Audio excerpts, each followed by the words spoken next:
Hi friends, అందరూ బాగున్నారా? మనము ముందు వీడియోలో ఢిల్లీ సుల్తానుల యుగం నాటి వాస్తుశిల్ప కళల గురించి మాట్లాడుకున్నాం కదా. ఈరోజు న్యూస్లో ఉన్నటువంటి మరొక ముఖ్యమైన టాపిక్ గురించి మాట్లాడుకోబోతున్నాం.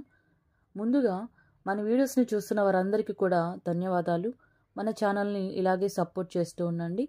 మిమ్మల్ని డిసప్పాయింట్ చేయకుండా ఎప్పటికప్పుడు ఫ్రెష్గా మీకు వీడియోస్ అప్లోడ్ చేస్తుంటాను. ఇక లేట్ చేయకుండా మనము టాపిక్లోకి వెళ్ళిపోదాం. విజయవాడలో ప్రతిష్టాత్మకంగా చేపట్టిన అంబేద్కర్ స్మృతివనం ప్రాజెక్ట్ ప్రారంభోత్సవానికి సిద్ధమైంది. రాష్ట్ర వ్యాప్తంగా ప్రజలను సమీకరించి పీడబ్ల్యూడీ మైదానంలో 125 అడుగుల ఎత్తైన విగ్రహాన్ని ప్రారంభించేందుకు రాష్ట్ర ప్రభుత్వం భారీ ఏర్పాట్లు చేస్తోంది.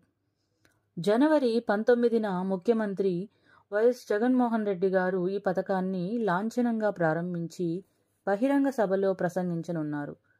పీఠంపై ఏర్పాటు చేసిన లిఫ్ట్ ద్వారా అంబేద్కర్ పాదాల వద్దకు చేరుకొని బాబాసాహెబ్ చిత్రపటానికి పూలమాలలు వేసి నివాళులర్పించనున్నారు. విగ్రహం మొత్తం 220 అడుగుల ఎత్తులో ఉండటంతో పీఠం 85 అడుగుల ఎత్తులో ఉన్న ప్రపంచంలోనే అత్యంత ఎత్తైన అంబేద్కర్ విగ్రహంగా ఇది పరిగణించబడుతుంది. విజయవాడ నగరం నడిబొడ్డున ఉన్న 18.8 ఎకరాల స్వరాజ్ మైదాన్ మధ్యలో అద్భుతమైన విగ్రహం సిద్ధంగా ఉంది.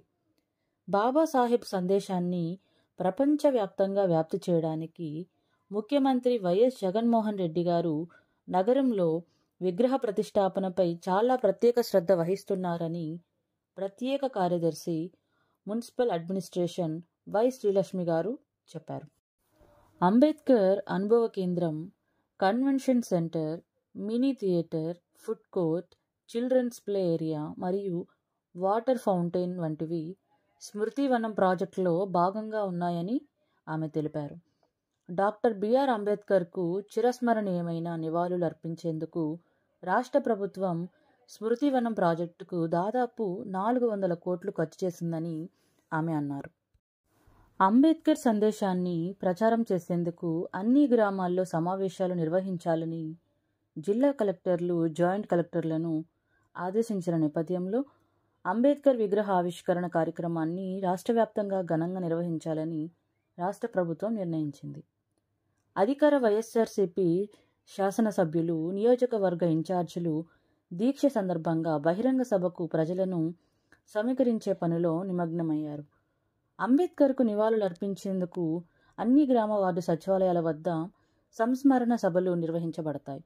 విగ్రహ ఆవిష్కరణ కార్యక్రమాన్ని ప్రసారం చేసేందుకు గ్రామ వార్డు సచివాలయాల వద్ద డిజిటల్ స్క్రీన్లను ఏర్పాటు చేస్తున్నారు.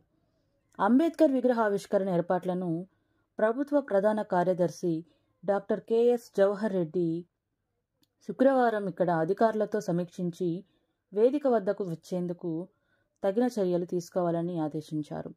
జనవరి 19 నుంచి జనవరి 26న జరిగే గణతంత్ర దినోత్సవం వరకు వారం రోజుల పాటు యువత, విద్యార్థుల పర్యటనకు అధికారులు ప్రణాళిక రూపొందించుకోవాలని సూచించారు. విగ్రహ ఆవిష్కరణ అనంతరం పీడబ్ల్యూడీ గ్రౌండ్స్ ప్రక్కనే ఐజీఎంసీ స్టేడియంలో ఏర్పాటు చేసిన బహిరంగ సభలో ముఖ్యమంత్రి ప్రసంగిస్తారు. స్మృతివనంలో 3000 సీట్లతో మల్టీపర్పస్ కన్వెన్షన్ హాల్, 2000 సీట్లతో ఓపెన్ థియేటర్, 10,000 పుస్తకాలతో లైబ్రరీని ఏర్పాటు చేయడం జరిగింది. ఈ స్మారక చిహ్నం విజయవాడ నగరంలో ప్రధాన పర్యాటక ఆకర్షణగా నిలుస్తుందని విక్టర్ ప్రసాద్ తెలిపారు. 400 కోట్లతో అంబేద్కర్ స్మృతివనంలో నిర్మించిన విగ్రహాన్ని ఆవిష్కరించడం దేశానికే చారిత్రకమని ఏపీ రాష్ట్ర SC finance corporation chairman M Victor Prasad అన్నారు.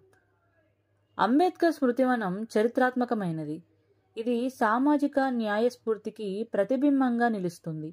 రాజ్యాంగ ఔన్నత్యం, ప్రజాస్వామ్య విలువలకు ప్రేరణగా నిలిచే గొప్ప నిర్మాణం ఇది. స్మృతివనాన్ని, అంబేద్కర్ కాంస్య విగ్రహాన్ని ఈ నెల 19న సీఎం గారు జాతికి అంకితం చేయనున్నారు. ఇది దేశంలోనే అత్యంత ప్రతిష్టాత్మకమైన ప్రాజెక్టుగా రికార్డు సృష్టించనుంది.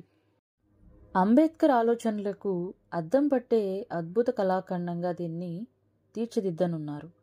ప్రపంచంలోని అతిపెద్ద అంబేద్కర్ విగ్రహంగా ఇది నిల్వనుంది. అదేవిధంగా దేశంలోని అన్ని విగ్రహాల్లో 3వ స్థానంలో ఇది నిలిచింది. ఇక ఆర్కిటెక్చర్ చూసుకున్నట్లయితే బేస్ 85 అడుగులు కాగా కాంస్య విగ్రహం 125 అడుగులు, మొత్తం ఎత్తు 210 అడుగులు. విగ్రహం తయారీకి ఉపయోగించిన స్టెయిన్లెస్ స్టీల్ 400 మెట్రిక్ టన్నులు. అదేవిధంగా 120 మెట్రిక్ టన్నుల కాంస్యాన్ని విగ్రహం కోసం ఉపయోగించడం జరిగింది. అదేవిధంగా 2200 మెట్రిక్ టన్నుల రాజస్థాన్ పింక్ ఇసుకరాయి తాపడంని కూడా ఉపయోగించారు. అదేవిధంగా అంబేద్కర్ స్మృతివనంలో అంబేద్కర్ జీవిత చరిత్ర museum, mini theatres, convention centres, sky lighting, ఫౌంటైన్లు, లైబ్రరీ వంటి సౌకర్యాలే కాక మెడిటేషన్ సెంటర్స్, విశాలమైన కారిడార్లు, పచ్చని గార్డెన్స్, అందమైన మొక్కలు ఏర్పాటు చేయడం జరిగింది.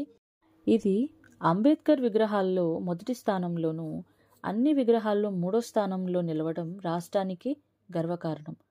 భారతీయ బహుశాస్త్రజ్ఞుడు, రాజనీతిజ్ఞుడు, సంఘ సంస్కర్త మరియు భారత రాజ్యాంగ పితామహుడు బిఆర్ అంబేద్కర్కు అంకితం చేయబడిన స్మారక చిహ్నం.